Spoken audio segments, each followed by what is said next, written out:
Hi there, Paul again from SkillsTX. Going to cover something a little bit different in this session. We're going to look at something that we've coined the phrase recognition of prior experience. Obviously, recognition of prior learning is something that's been around for quite a while, but quite a lot of the skills-based evidence that we use is actually experience-based. Obviously, learning has got an important part of that, and what we've done, we've built a couple of agents here to actually support this concept. So let's have a look at those right now. So I'm logged in here as a dummy user. We're actually in Anja's profile. She's the marketing manager and looking to transition to project manager in the future.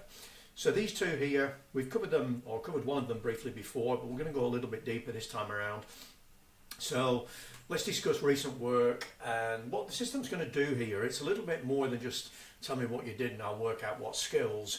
It's actually looking at skill gaps and working out whether the work that you've done has actually improved any of those skills. So we'll go in and we'll run this. It's fully conversational, so I can hit the recording and talk to it, or I can just type in. So this is something I recorded earlier and I've just copied the text. So what we're doing now is analysing Anja's skill gaps. We're applying this work over the top of it, and the system is coming back with quite a lot of recommendations. So it's covering a few things here, but then it's focused in down here. It's provided a name for the action, because what we're going to do here is not just update the profile, we're actually creating an action to act as evidence. So content development oversight, and we can see here that we've got the duration and also a summary. So I'm just going to say yes, because that looks pretty reasonable. I could restart, of course. So this is really all about recognition of prior experience.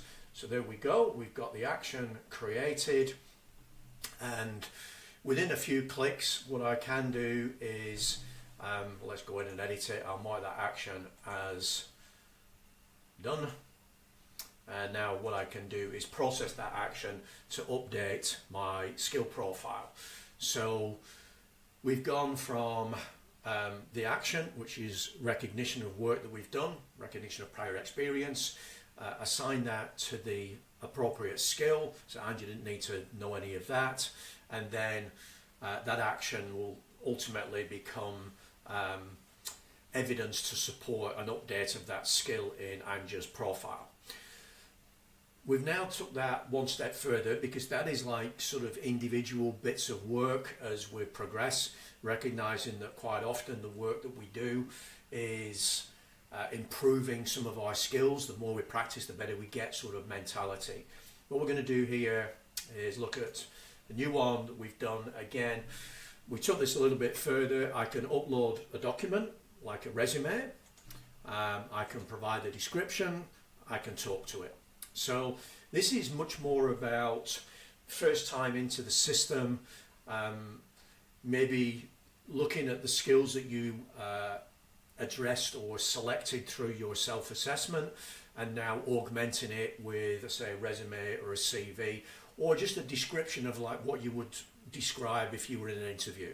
So you can talk to the system, tell it what your career trajectory has been, the type of work you've done, and the system is going to go and look not at your gaps, it's actually going to look at the framework that you're using and take the experience you described and convert that into skills, and then ask you if you want those skills to be applied to your profile. I won't go through that, pretty much the same sort of thing, but you can imagine this is a very quick way of recognizing prior experience and connecting it into the framework alongside of your own self-assessment. Indeed, this actually could be used to replace the self-assessment, but we're great believers in the self-assessment actually being part of your introduction to skills and frameworks. So it's got a big educational aspect, not just about documenting your skill profile. So just a couple of aspects there that tie into this concept of recognition of prior experience.